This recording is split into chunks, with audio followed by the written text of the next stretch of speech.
Would you like to impress your friends with some shocking facts about history's most obvious false prophet? If so, have I got a list for you.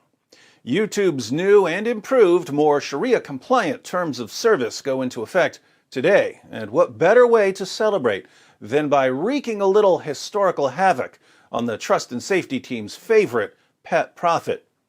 There are different kinds of facts about Muhammad. Facts about how dumb he could be, facts about how violent he could be, facts about how deceptive he could be, facts about how incredibly white he was, facts about how many slaves he had and what he did to the ones with vaginas and so on. But right now, you're going to learn my top 5 most disgusting facts about Muhammad. These are things that make you go, things that make you go, Oh, am I right or am I right? things that make you go. I think there should be some sort of reward for people who can make it through all 5 facts without vomiting. How about bragging rights in the comments section?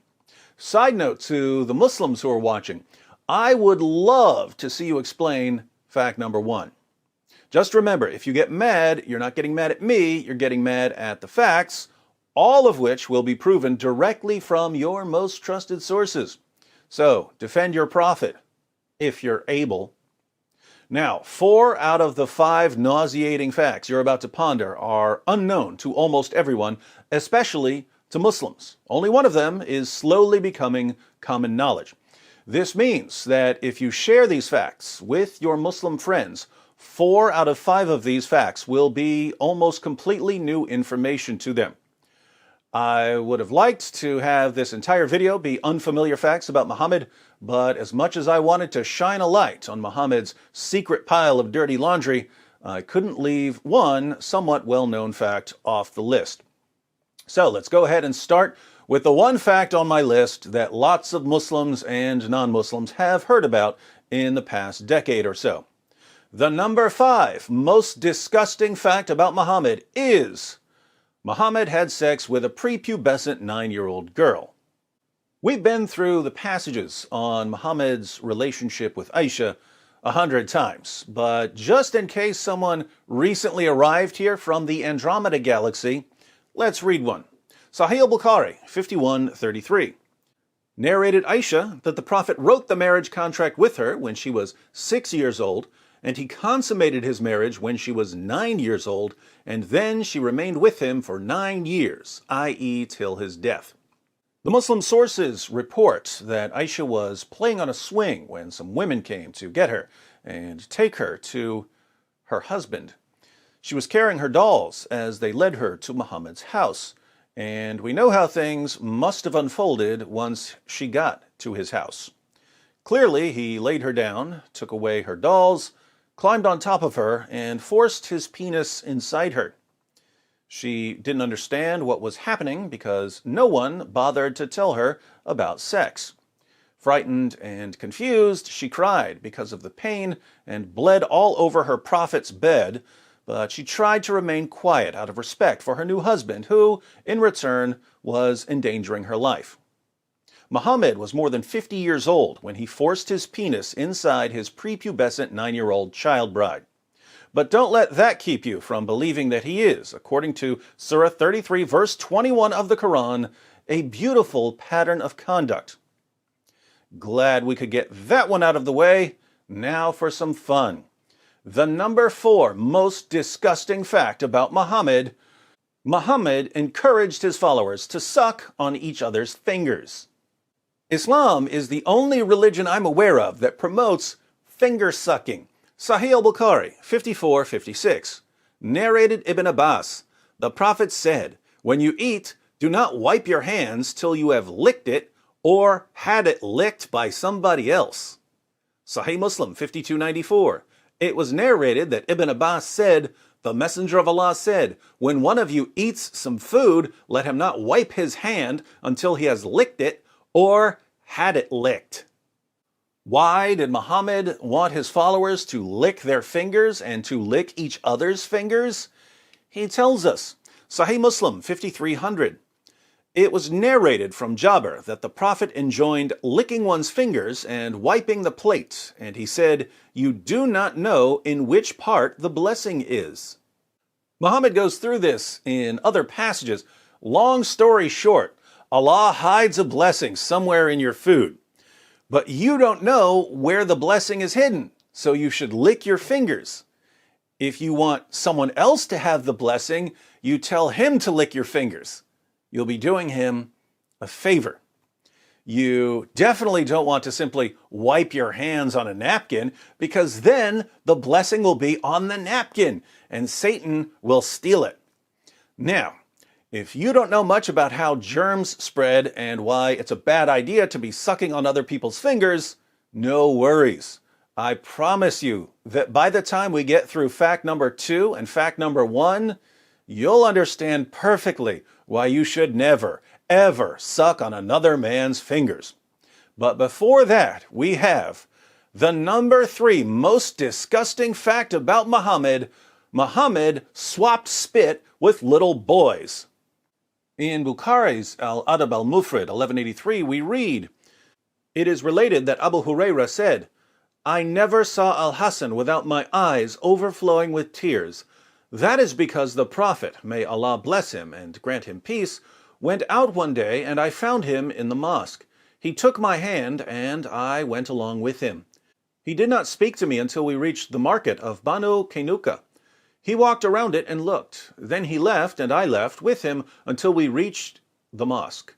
He sat down and wrapped himself in his garment. Then he said, 'Where is the little one? Call the little one to me.' Hassan came running and jumped into his lap. Then he put his hand in his beard. Then the Prophet, may Allah bless him and grant him peace, opened his mouth and put his tongue in his mouth. Then he said, 'O Allah, I love him, so love him and the one who loves him.'" According to another hadith, Musnad Ahmed 16,245, Muhammad would suck on the tongues and lips of little boys. But fear not, he also guaranteed that if he sucked on a boy's tongue or lips, that boy's tongue or lips would never be tormented by hellfire. Creepiness factor 1,000,000. Now, if you're wondering whether you should let someone like Muhammad suck on your little boy's tongue, you should probably think carefully about the next fact.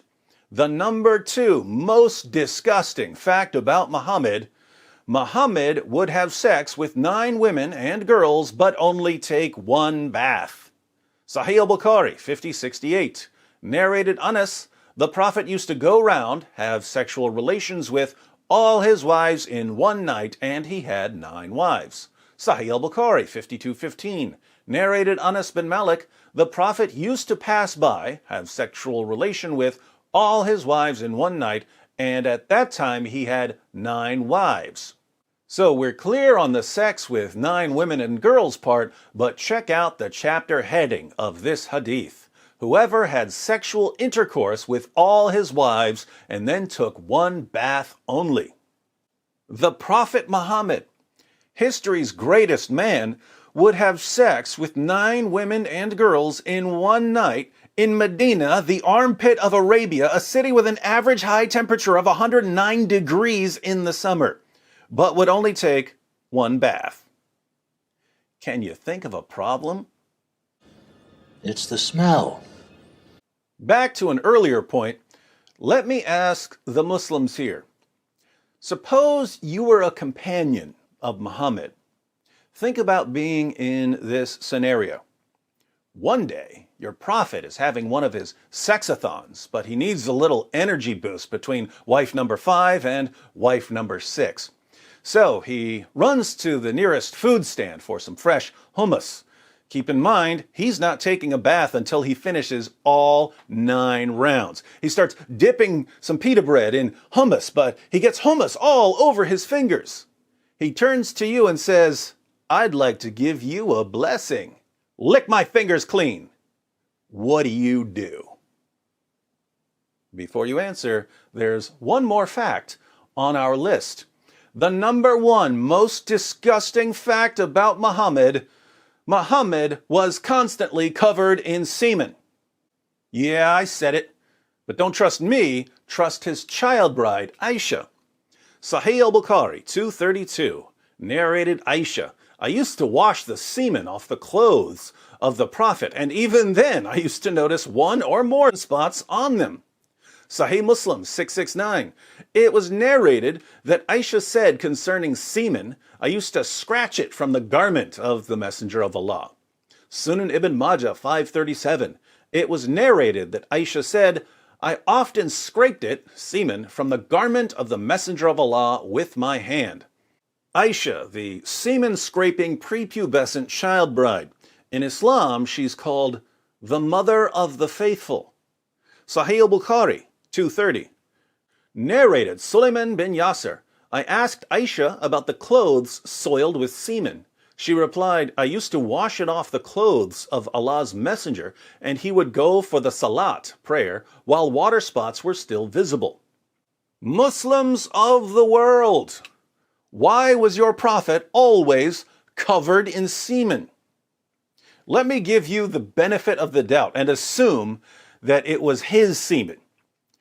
Why was your prophet always covered in his own semen? Masturbation wasn't allowed, so that wasn't the source of the semen. Coitus interruptus was frowned upon, meaning that he wasn't allowed to pull out of his wives or sex slaves. So where was all of this semen coming from? The most charitable conclusion here, if I'm being very, very generous, is that Muhammad must have used his garment, even the garment he would wear to the mosque, as a rag to wipe off his prophet penis after having sex. That's the nicest conclusion I can draw. Trust me, the other conclusions I can draw are much, much worse.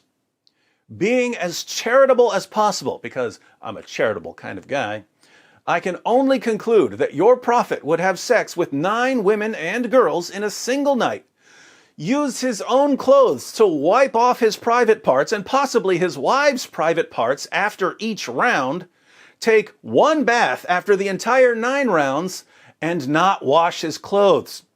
Then he would put his clothes on and get ready to head to the mosque. And Aisha, the semen-scratching child bride, would see the semen stains all over him, so she would stop him and try to scratch off or wash off as much as she could. Muhammad would then go to the mosque with wet spots still visible on his clothes. Would you want to be around this guy? Would you want to give him a hug and have his clothes pressing up against yours? Would you want to suck on his fingers? Would you want to suck his fingers clean after lunch? Would you want him sucking on your toddler's tongue? Would you want him marrying your prepubescent daughter? Have you ever met anyone in your entire life who was filthier and more disgusting than Prophet Muhammad? If you're feeling a little nauseous right now, I've got a trick that will make you feel better in just a moment. But before Dr. Wood cures your nausea, be sure to subscribe and click the bell for notifications. I'm not on Facebook or Twitter, so please share this video on other platforms. As always, I'm not stingy with my content, so feel free to mirror my videos on your own channels. If you'd like another way to support the channel, you can click the join button to join the Boom Squad. There are other ways to support in the description box. In the comments, let me know if there are any other disgusting facts about Muhammad that I should have included on this list. If you're a Muslim, be sure to share with us how you reconcile your conviction that Muhammad is a wonderful moral example with the facts I've presented. Facts you're hearing for the first time, because, let's face it, your imams don't tell you this stuff. All right, Dr. Wood to the emergency room for a mass outbreak of nausea. What's the remedy for stomach problems? Everyone who's been following my channel, all together now. Camel urine. Muhammad's miracle magic cure-all for stomach ills was camel pee. Of course, Muhammad told his followers that if you drank his urine, you'd never have an upset stomach again. Maybe I need to turn this into a top 10 list.